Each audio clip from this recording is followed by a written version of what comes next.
नमस्कार, हिमाचल समाचार में आपका स्वागत है। आज के मुख्य समाचार। मुख्यमंत्री सुखाश्रय सहायता कोष में अंशदान, मुख्यमंत्री राहत कोष में उदारता से अंशदान का आग्रह। प्राकृतिक खेती एवं पौष्टिक अनाज के उत्पादन से नांज गांव के श्री नेकराम शर्मा को मिली विशेष पहचान। और अब समाचार विस्तार से। मुख्यमंत्री ठाकुर सुखविंदर सिंह सुक्खू को गत दिवस सिरमौर जिला के अंतर्गत पच्छाद ब्लॉक कांग्रेस समिति के कोषाध्यक्ष श्री जसपाल सिंह ने मुख्यमंत्री सुख आश्रय सहायता कोष के लिए 1 लाख रुपए की राशि का चेक भेंट किया। मुख्यमंत्री ने इस पुनीत कार्य के लिए आभार व्यक्त किया। प्रदेश सरकार मानवता की सेवा को अपना परम कर्तव्य तथा गरीब एवं जरूरतमंद लोगों की सहायता को अपना पुनीत दायित्व मानती है। गरीब, असहाय, पीड़ित एवं जरूरतमंदों की सहायता के लिए राज्य सरकार द्वारा मुख्यमंत्री राहत कोष का गठन किया गया है। मुख्यमंत्री ठाकुर सुखविंदर सिंह सुक्खू ने कहा कि व्यापक जन सहयोग से ही यह कार्य संभव है। उन्होंने इस पुनीत कार्य में उदारता पूर्वक अंशदान की अपील की है।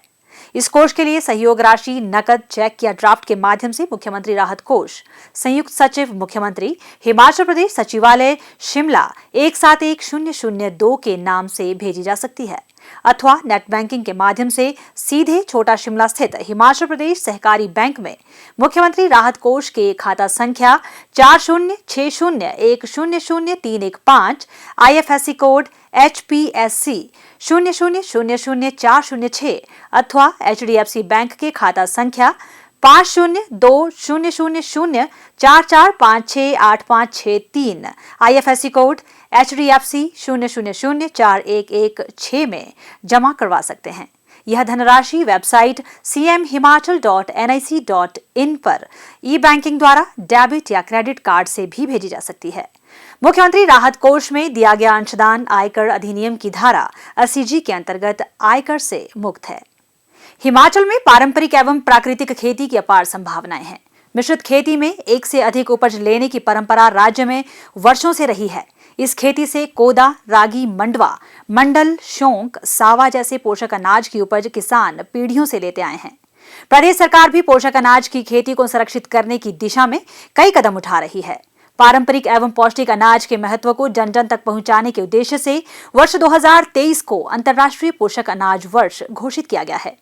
आवश्यक पोषक तत्व संतुलित मात्रा में होने से यह अनाज स्वास्थ्य के लिए बेहद लाभदायक माना जाता है। पौष्टिक अथवा पोषक अनाज को स्थानीय बोली में मोटा अनाज कहा जाता है। प्रदेश में इसकी कोदरा, कांगनी, चौलाई, सांवा, जवार, बीथू, भरेसा इत्यादि विभिन्न किस्मों की खेती की जाती है। पारंपरिक मोटे अनाज की खेती कर मंडी जिला के जागरूक किसान श्री नेकराम शर्मा ने देश भर में अलग पहचान बनाई है। पोषक अनाज के उत्पादन के प्रति उनकी लगन एवं मेहनत का परिणाम यह रहा कि उनका चयन इस वर्ष पद्मश्री सम्मान के लिए हुआ है। करसोग क्षेत्र के नांज गांव के श्री नेकराम शर्मा ने बताया कि वे दशकों से मोटा अनाज उगाते आए हैं। वर्ष 1982 से ही वह गांव में नकदी फसलें उगा रहे हैं। गांव के ही स्वतंत्रता सेनानी श्री कमलाराम शर्मा की प्रेरणा से उन्होंने जैविक खेती शुरू की, जिसे वर्तमान में प्राकृतिक खेती कहा जाता है। कीटनाशक दवाइयों व रासायनिक खादों का प्रयोग बंद कर खेतीबाड़ी के लिए गाय के गोबर का प्रयोग करना आरंभ किया। उद्यानिकी एवं वानिकी विश्वविद्यालय नौणी के एक परिचित डॉक्टर JP उपाध्याय से प्राकृतिक खेती पर चर्चा हुई।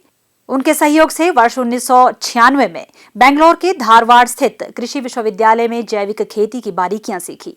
वापस आकर इन्हें अपने खेतों में आजमाना शुरू किया और बेहतर परिणाम मिलने पर निरंतर यह खेती करते आ रहे हैं। श्री नेकराम शर्मा ने मोटे अनाज को अद्भुत अनाज का नाम दिया है। वह 8 से 10 प्रकार के अनाज एक खेत में एक साथ उगा रहे हैं। उनके अनुसार प्राकृतिक खेती वर्तमान दौर की जरूरत है। इसके लिए कम पानी की आवश्यकता होती है। यह अनाज शरीर में रोग प्रतिरोधक क्षमता बढ़ाता है और इसके सेवन से कई बीमारियों से बचा जा सकता है। इससे अच्छी आय भी अर्जित की जा सकती है। मेरा अपना ये मानना है कि इससे इनकम कम नहीं होगी और इसकी इनकम को सिर्फ हम नगद पैसे के रूप में ना लें। इससे 2 तरह की इनकम है जो मुझे सीधा नजर आ रहा है। एक तो ये है, हम लोग लगाएंगे, ये मिश्रित खेती के रूप में होती है। हम लोग अगर मिलेट लगाते हैं खरीफ में, मक्की लगाते हैं तो मक्की के साथ कावनी हो जाती है, मक्की के साथ हमारा एमेरेंथस हो जाता है, उसी बीच में होता है। उसके साथ हमारा दालें होती है। वो ये सब एक साथ मिक्स होता है और दूसरी फसल को कोई ये नुकसान नहीं देता।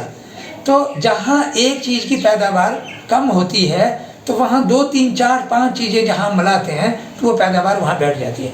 दूसरा लाभ इसका ये है कि हमारा जो मिट्टी है उसको ज़्यादा नुकसान नहीं होता। ये अनाज मिट्टी को भी ज़्यादा चूसते नहीं हैं बल्कि बलशाली बनाते हैं।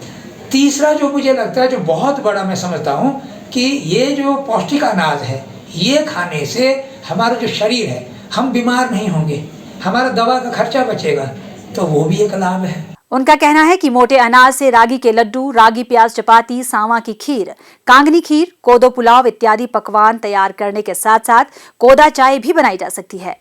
श्री नेकराम शर्मा ने कहा कि करसोग क्षेत्र में ही अब तक लगभग 10,000 लोगों को वे प्राकृतिक खेती से जोड़ चुके हैं। पद्मश्री सम्मान के बाद इस खेती को प्रोत्साहित करने की उनकी नैतिक जिम्मेवारी और भी बढ़ जाती है। हिमाचल समाचार देखने के लिए सब्सक्राइब करें YouTube channel information and public relations department HP, follow करें ट्विटर @DPRHP, लाइक करें Facebook page information and public relations department Himachal Pradesh, visit करें वेबसाइट www.himachalpr.gov.in।